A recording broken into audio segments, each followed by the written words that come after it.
Question is the motion be agreed to. The Honourable Member for Nelson. Not very transparent.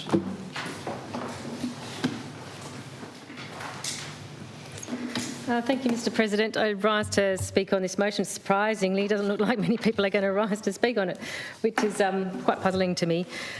Key role we have here, Mr President, in this House of Review is one of scrutinising the government of the day in the decisions that have been made, particularly around the spending of public money. This project, as we're all well aware, was one of fairly high sensitivity, fairly high public engagement, fairly high public contention. And I recall, as the order went through this place, time after time, statements of the need to provide intensive scrutiny as the project went forward, and that being support for the project being contingent, in fact, on that occurring. We have more than enough examples in recent times in this state of government projects that have gone somewhat astray, potentially through a lack of scrutiny that was effectively applied at the right times during a process. Certainly the one that springs to mind is to do with berthing in the Devonport area for our new ferries. Somehow, because of things going astray within the government, within the relevant GBEs, but also within the appropriate scrutiny of this parliament, we landed in a position of a project really going quite pear-shaped and having consequences, financial and social, and in community confidence in government. I don't think any of us here would expect to undermine community confidence in governance, in government, in the ability of this place to do its job for scrutiny, by us shying away from an opportunity to do that effectively with the right information in front of us. So it's really interesting to me to see this motion, and I thank the member for Hobart for bringing it. I think it's quite a straightforward proposition. When I look to it and I consider, okay, we've got a piece of correspondence that was tabled in this place on the 4th of December by the Leader for Government Business that makes a statement about the existence of a P90 assessment. And I think there's an immediate question then, okay, did it exist at that time, and what was its scope? Did it meet the standard that would be expected of a P90 assessment? That's a relevant question for us in this place. So when the motion here asks us to note that correspondence and the statement about the P90 in that correspondence, that's a fairly straightforward proposition for us to do, to note that. It also asks that this chamber expresses concerns. These are not unreasonable things to express concern about, given, as the member for Hobart went through in some detail, but I'll just remind myself, given that industry requirements for a valid P90, and this is across Australia and international practice, that we would require for that to be done to a standard that's acceptable, there to be a finalised scope for the project, settled design, no major unresolved design decisions, no pending negotiations with key stakeholders, no uncosted functional requirements. It would require that there were known quantities, so that we must have defined structural elements, materials, engineering systems, mechanical and electrical systems, site preparation requirements, enabling works, utilities and power upgrades, that they would all be known quantities, that there would be identified risks just in a complete risk register, including design risks, construction risks, geotechnical risks, supply chain risks, labour availability risks, inflation risks, stakeholder-driven scope changes as a risk. That we would also see the P90 presenting quantified contingencies and having those taken into account for each risk that must be quantified, assigned a probability, assigned a cost impact and incorporated into a Monte Carlo simulation. It's been very interesting, Mr President, to learn a lot from actually this motion and engaging with the content of it and learning a bit more about what's expected for a P90. I certainly wasn't aware of it to this degree before. It also would require there be stable design inputs. So the following things must be final: the roof design, the acoustic engineering, the pitch and turf systems, the seating bowl geometry, the structural loads, the mechanical systems, and compliance with sporting code requirements.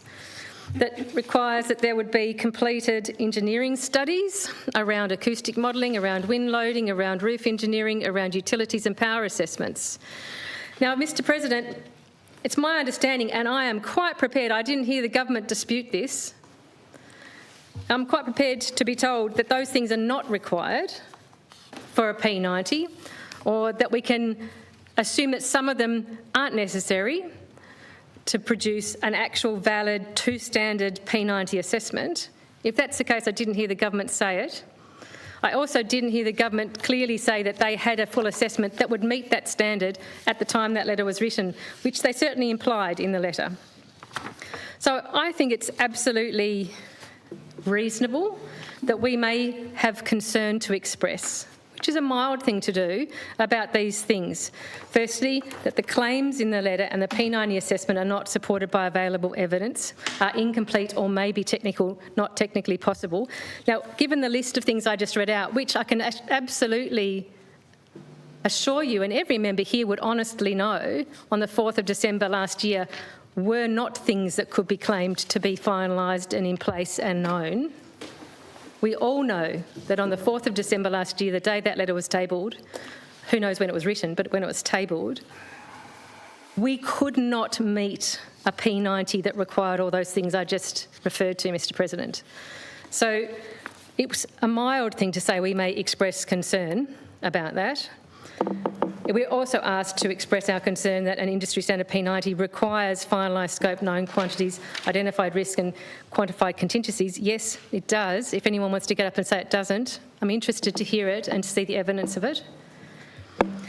And concern that the project conditions may not be met, resulting in penalty payments and overall cost increases. I think that's always an overarching concern that we would have to some extent, and maybe there's variety of extent, but to some extent. So all of those things that the motion asks us to express concern about are valid. There's nothing particularly condemnatory about them. They're more observational than anything else, to be honest.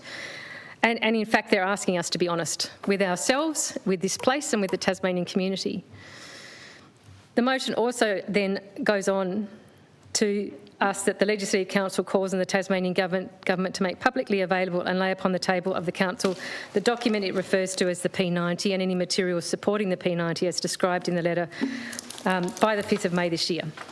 Mr. President, I heard the Honourable Member for Hobart in her contribution on this motion that she's brought state that it would be entirely acceptable to meet this motion if the government were to say those things can't be put publicly into the public domain as they are in full.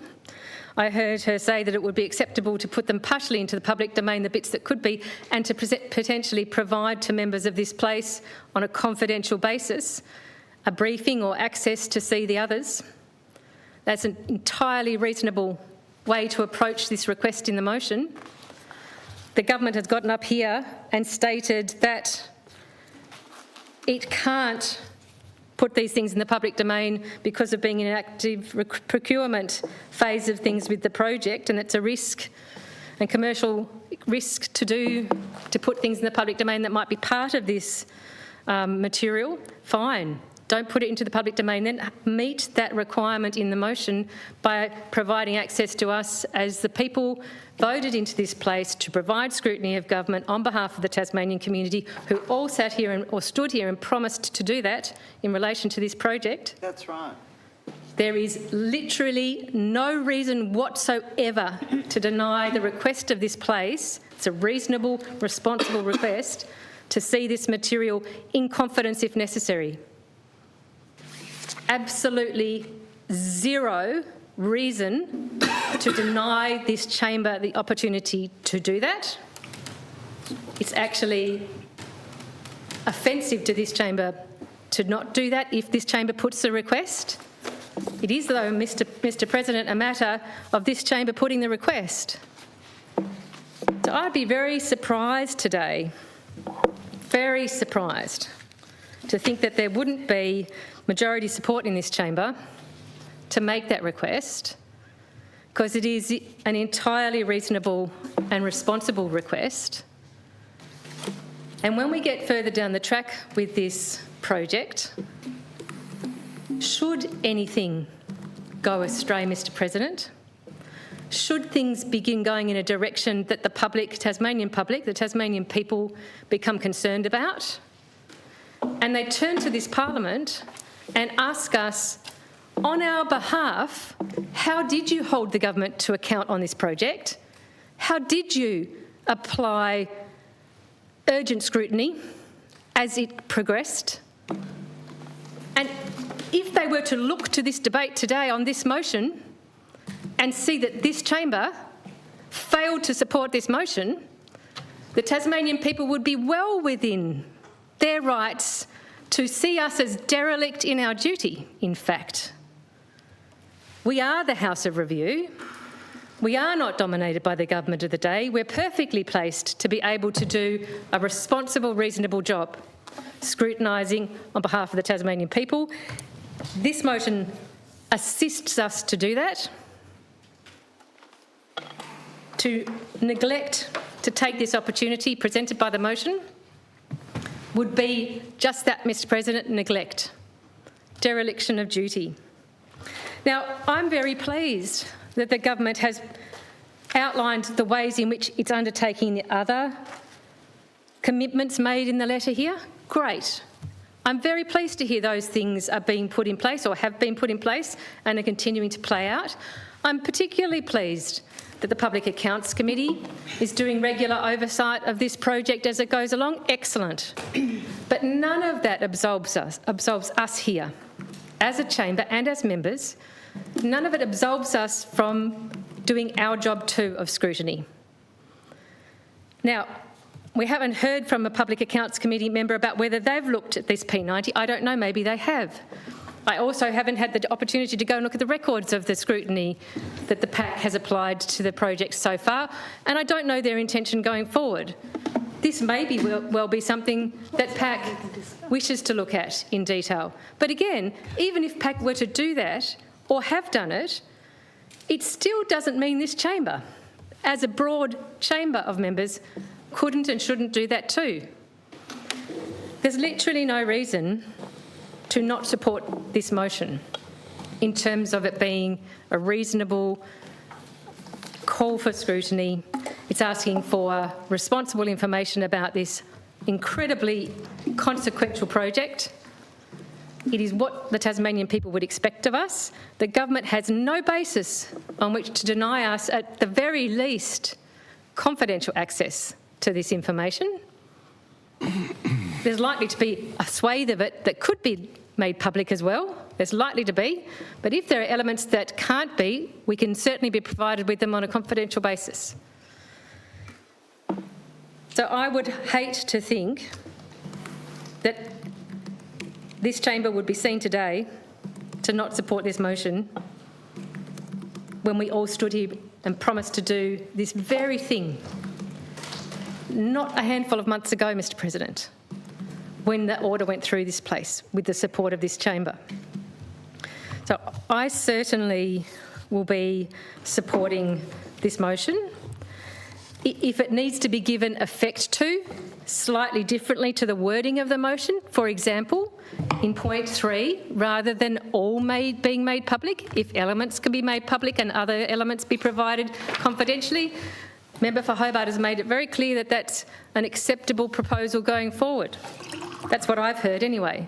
I would support that too. I will put it right now, the government is absolutely available to do that without any commercial and confidence risks, because we accept confidential information. The government has provided us with confidential information on other occasions to do with other projects, Mr. President, and nobody here abused that. Nobody here leaked about that or abused it. But we were then able to more fully do our role of scrutiny, particularly as the House of Review. So, I think the only reason a government would refuse to provide this information is either at the time that letter was written, it didn't exist, and it will be horrendously embarrassing and damning if that comes to light, or if they don't have faith and confidence in the material that's associated with it and are scared of the criticism. And quite frankly, that's not good enough. That is just not good enough. An executive government is responsible for its decisions, it's responsible for the way it undertakes its governance work around projects, and it should be scrutinised, it should have to answer questions on it, it should have to front up and provide information, at least to the people who are doing the scrutiny on behalf of the Tasmanian people here in this place. So, Mr President, on that, thank the Honourable Member for Hobart for bringing this motion. It's great to see somebody putting the actual role of this place to work for us to exercise, on behalf of the Tasmanian people, our responsibilities on this project. And I certainly hope that with this place supporting this motion, we then will have the opportunity to fully do that. Question is